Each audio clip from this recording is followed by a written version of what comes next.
My name is Rosy Aronson, and I teach a course called Design to Blossom. And someone in our private Design to Blossom community posted a very provocative quote by Byron Katie a while back, and it catalyzed a deep, rich, and in many ways charged conversation in our group. This was the quote: "Victims are violent people." That's it. Just victims are violent people. So as you can imagine, that is not an easy quote to assimilate or make sense of or to make peace with, especially given everything that's happening in our world these days. But I do think it offers us a wormhole that's worthy of thinking and talking about for a lot of different reasons. So, ever since this conversation emerged in our group, I've been thinking about this quote, its larger implications, and about all of the wonderful, complex, and diverse responses to it from the participants in this group. And I've also thinking a lot about what's been going on in our world and in this country, and about this whole question of victimization, and how it's often looked at in self-help or spiritual circles. So I thought I would just turn the video recorder on and riff on the subject a bit on Thanksgiving Day 2014 to contribute to the dialogue and encourage others like you to join in as we move into the new year. And I'd like to start by picking the quote apart a bit and doing a little guesswork, because I can't claim to know exactly what Byron Katie meant when she made the statement or what the context was when she said it. I don't even know if she's the one who shared it on Facebook in the simplistic form that it's in. But one thing I do know is that victims are violent people is a loaded statement. There may only be a few words in it, but the ones that are there are potentially very charged for people and easily misinterpreted, or at least differently interpreted. I mean, two people could be having the same conversation about that quote and be talking about completely different things. So depending on your point of view, fortunately or unfortunately, this statement and statements like it, absolutes like that, is now floating around the boundless Facebook ocean and in the mass mental field, and it's having its impact. And it's a lot like some of the simplistic statements that we find out there in self-help circles or talking points that are spouting out in mainstream media. It comes with no explanation, no context, no chosen audience for whom the statement would be most resonant and safe for, no cushion provided for those who might use such a statement to beat themselves up or to amplify the shame and feelings of victimization that they're already suffering from. Right? But for now, I'm going to just try to guess what she might have meant when she said it, if she said it, and even more importantly, I'd like to explore what I'm getting out of it, regardless of what Byron Katie meant. So one of the first things that occurred to me when looking at that quote and reading the wise words of my course participants is how the word victim could be interpreted in different ways. So for me, it seems useful to make a distinction, a basic distinction between what we might call objective victimization and what's often referred to as victim consciousness. At least in my opinion, there is such a thing as objective victimization. It seems here on our crazy, wounded planet, victimization is happening all of the time. A parent abuses a child, a man rapes a woman, a soldier kills a civilian, a bully teases a victim, a police shoots an unarmed teenager, a country colonizes a land, steals its resources, enslaves a people. People are harmed by other people intentionally, unintentionally, out of pure aggressiveness, out of perceived defensiveness. It doesn't matter. And in that sense, they are victims. We can all be victims. Objective victimization happens. And then there's what we call victim consciousness. And my guess is that this is what Byron Katie is pointing to in her statement when she speaks about victims. To me, to make it as simple as I can, victim consciousness is a prism through which people learn to see the world over time. And this prism or belief system or attitude often stems from earlier objective experiences of victimizations that were never witnessed, validated, healed, or integrated. So when we feel like or identify strongly as victims in our lives, we run the risk of not just being victimized by the actual painful events that we've experienced in the past, but by the emotions, moods, beliefs, and attitudes that are born out of those painful experiences and then become lodged inside of us. When we're trapped in what we call victim consciousness or a victim identity, we end up carrying into each present moment our conditioned attitudes about life. And whether we realize this or not, it's precisely these deep, embedded, often subconscious beliefs that end up influencing the emotions we have and then driving the decisions that we make and the actions we take. And that's really important to understand. So we become unable to clearly see, experience, or act on the power that we actually do have in the present moment to positively impact the future, whether or not we can change or erase what happened to us in the past. So in this way, we become disempowered, we become victimized. Now, the particular power or flavor of power that we're missing will depend on who we are. Right? So the power we may be missing may be the power to choose to learn and grow from a situation, even if it's objectively victimizing and harmful to us. It may be the power to see a situation differently than we're used to seeing it. Or it may be the power to feel our feelings fully, or to choose to have compassion for ourselves, or to release ourselves from shame. The power we're missing may be the power to speak out or to set strong, healthy limits from this point forward, or to protect ourselves and others from harm, or to be courageously fierce advocates for love and compassion and justice in the world. So my point is that when we're caught in the grips of victim consciousness or habitualized fear, we get stuck.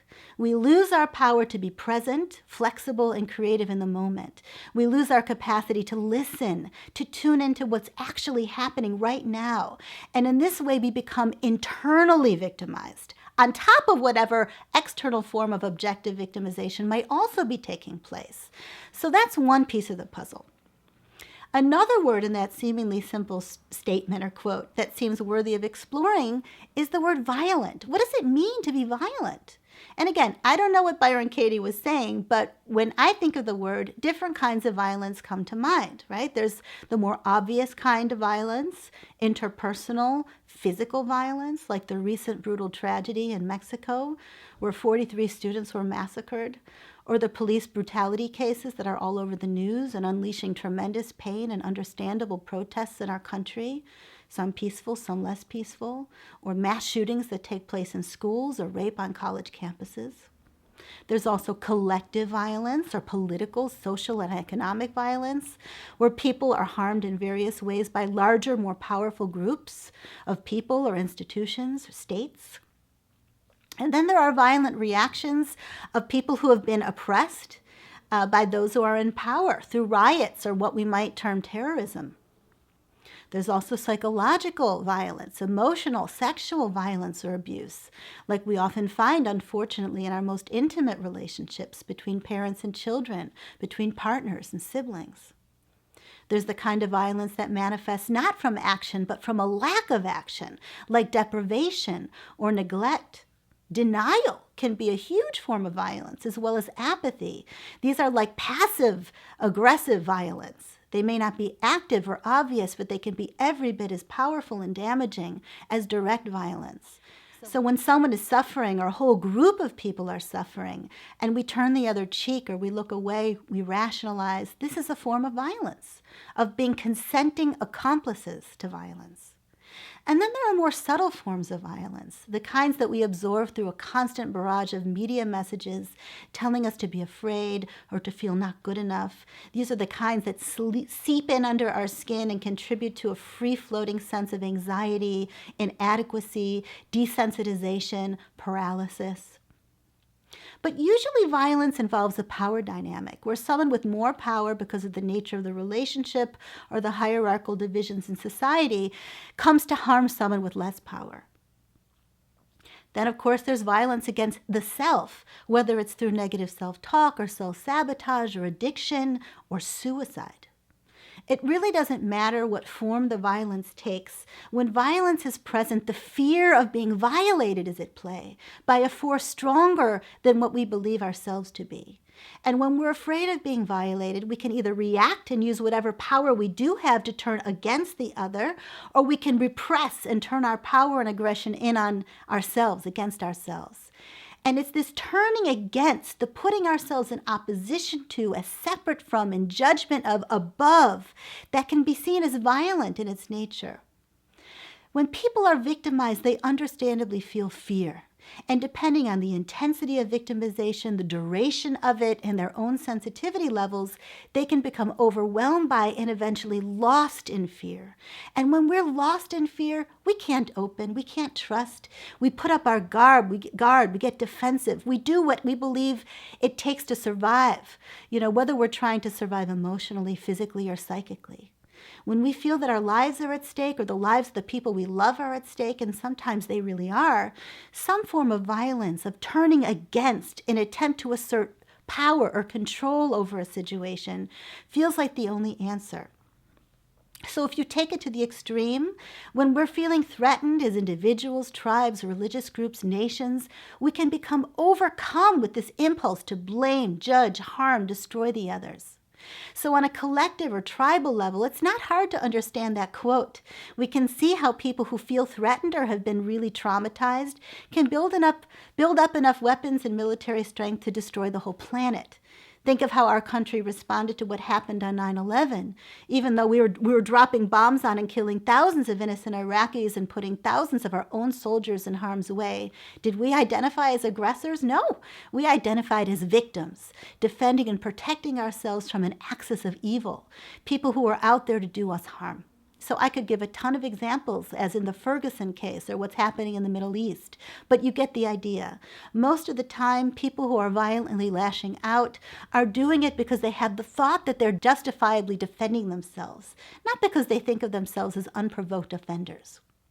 So if you really go into non-dual territory, the mere thought that we're separate from each other, that there's a me and a you, and us and a them, that it's even possible to turn against anyone or anything, including ourselves, that thought is an act of unnecessary violence, a deep and painful spiritual cutting, and a misunderstanding that's at the root of so much suffering on our planet. So when we do ourselves harm, when we judge and blame ourselves or internalize powerful culturally embedded messages like racism or participate in collective self-sabotage, we're demonstrating that same misunderstanding, a separation from our core, our divinity, what connects us with all of life. Anyway, so back to this quote in my little Design to Blossom group, because I see what happened there as a microcosm of what happens in the bigger world in response to things much bigger than Facebook quotes.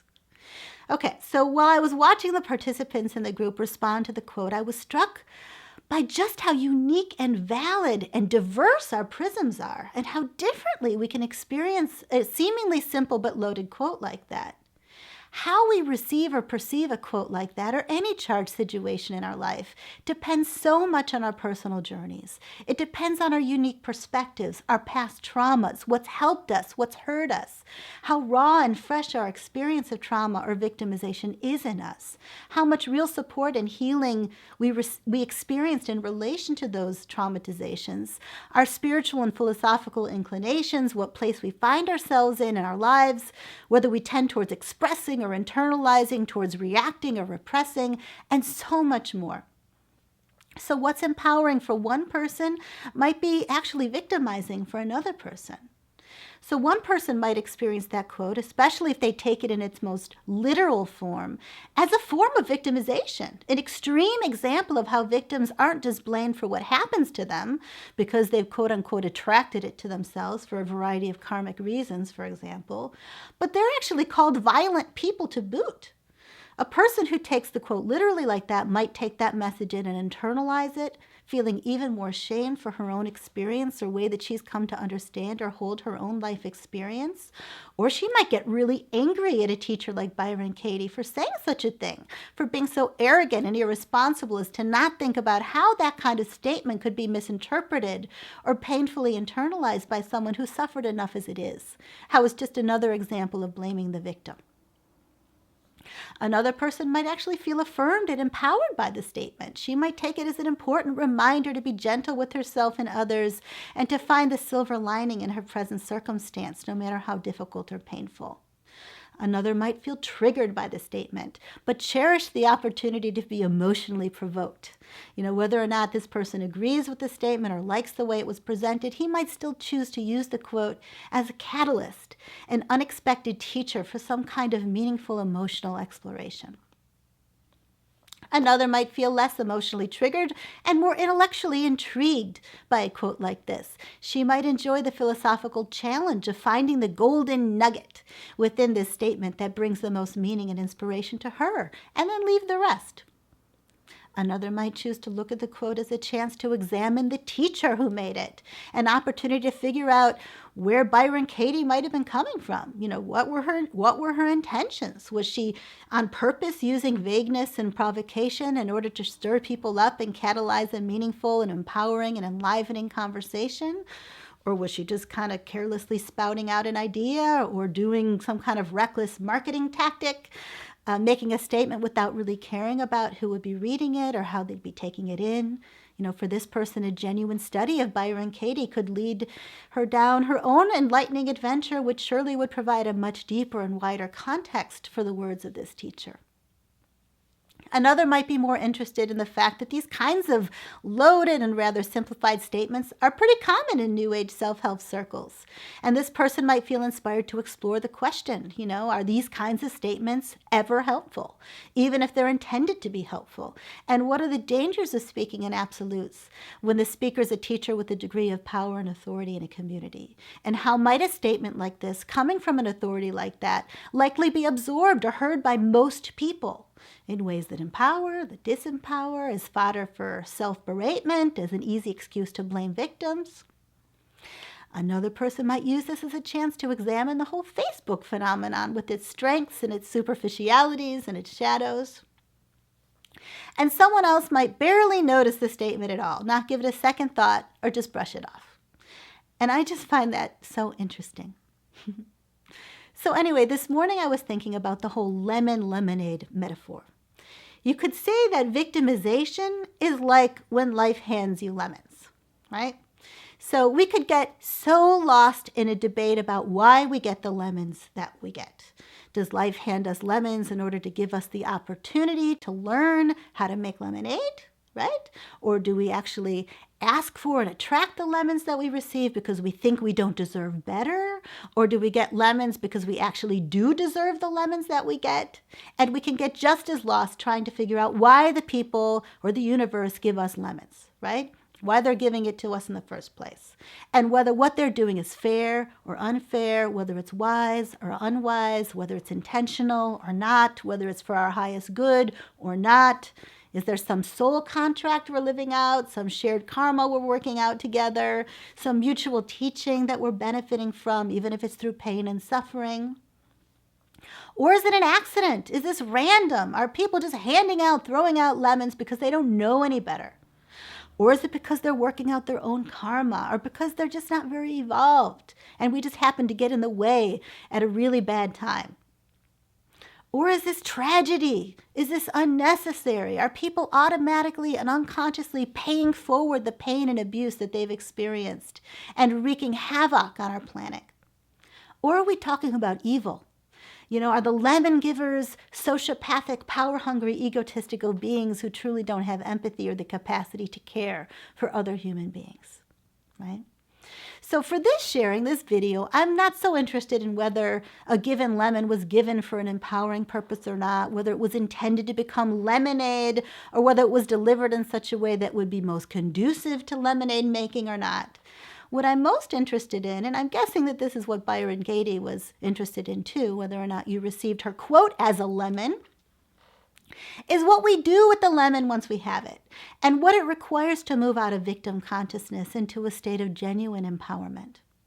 Because often when we're lost in victim consciousness, we dwell on and feed the lemons. We get swept up in a labyrinth of analysis trying to figure it all out. And my personal experience is that when I really get focused on whether a lemon is a lemon and why it was handed to me and whether I deserved it or not, it's usually because I'm not feeling validated. I'm sitting with the lemon and nobody gets that it's a lemon. I want people to see that I'm hurting, that the lemon in my hand is a lemon and it's not a cupcake, and that it's burning my eyes, that it's having a painful impact on me that's very real. Now, usually once I let myself fully feel the impact of the lemon, once I allow myself to accept and embrace my feelings, my experience without judgment or about how I feel, and once I usually feel heard and validated and taken seriously by other people, then I don't worry so much about what everybody else thinks about the lemon, whether they agree that it even is the lemon, or why they think, or why I think that I got the lemon in the first place, or whether I called it to me or deserved it or didn't deserve it, or whether it was fair or not fair. Then I start to think about how am I going to make some lemonade out of that damn lemon. So whether or not I agree with Byron Katie's quote or think the quote was shared responsibly or think the quote is deep and nuanced enough to be worthy of serious consideration by most people, I'm still interested in seeing if I can make some lemonade out of it for my own sake, right? My own lemonade. And that's the thing. The lemonade that I make is going to be different from your lemonade. And that's a good thing. It's how it should be. That's what I'm interested in, and maybe the part of this whole sharing that feels most human design related for those who know me through my work with human design. Because what I really love to do is help people trust themselves and make right lemonade for them. And what I constantly have to keep in mind is that what might be the most empowering act for me might actually be victimizing for someone else. What might be more empowering for one people might be disempowering for another. So for you, if you tend towards suspicion and negativity, the most empowering thing might be to take a provocative quote like this or a charged situation in your life as a philosophical challenge and use your intellectual and heartful power to find the gem in the mud, the good, the gift, the inspiring meaning in the statement, right? The gift in the situation. Or for you, if you tend to second guess yourself at every turn, the most empowering thing might be to enthusiastically reject the quote or accusation or person who isn't treating you very well, hook, line, and sinker, to simply have a different opinion and feeling about the whole thing, and to rejoice in your own truth without having to defend yourself, your wishes, your needs to anyone or anything. Or for you, if you tend to be someone who gets sucked into intellectual power struggles, the most empowering thing to do might be not to give the quote any energy at all, or to take a breath and notice the folly and limitations of words, to see the quote or the emotionally triggering situation as just a chance to return to a state of internal equilibrium or peace. Or for you, if you tend to sit alone with things that disturb or stimulate you, the most empowering thing might be to bring the quote to your friends and community, to share about your experience, to see what others have to say, and to stimulate dialogue and help your own process of understanding and healing deepen and widen. Or if you tend to be deeply and emotionally triggered a lot by provocative statements like this or charged situations, the most empowering thing to do might be to allow yourself to just feel and allow for and accept and embrace the whole spectrum of your emotional response to it without judgment or attachment to any outcome other than radical self-acceptance. Or maybe you're someone who tends to think a lot about these kinds of things, but you tend to keep your wisdom to yourself. The most empowering response would be to allow the quote to inspire an inner inquiry about victimization or violence or new age quips or political talking points or things that are happening in the world that are upsetting to you. And then to begin articulating your unique perspective. For you, it's about taking ownership of what might be your teaching or service to this world. You have a unique brand of nuance and wisdom and compassion that just might help a lot of people learn how to make lemonade out of their personal and our collective lemons. Or for you, the most empowering thing would be to take some form of action on behalf of those who are too objectively victimized to be able to make lemonade on their own.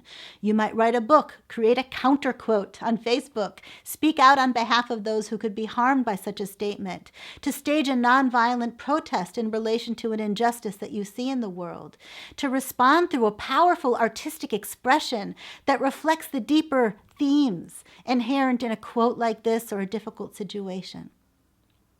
For me, the most empowering thing I could do was just sit in my living room and talk to a camera. Anyway, so that was a whole lot of words. And I guess what I'm really trying to get at is what I feel is the most important in these situations. The reason why I'm not so crazy about absolutes. And that is that we each ask ourselves, given our life history and our wounds and our personal growth edges, what would be the most empowered self and other loving response to this quote or this life that I could have? What would be the best use of my energy when faced with an absolute statement that bugs me, or any situation where I'm confronted by something that triggers me, right? My sense is that there's no one right way of receiving or experiencing a statement like this, or a charged situation in our life. There's no one right feeling to have. There's no one right response to a feeling or to a situation. But there may be a more right, clean, opening, authentic response for each of us. And that's our job to be true to. That's where artfulness comes in, and courage, and the need for honest self-reflection and self-knowledge.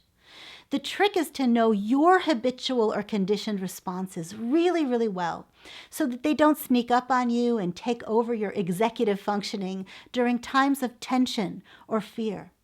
If you know what you do when you're on automatic, you actually have a chance in trying something different, something that feels like a healthy stretch.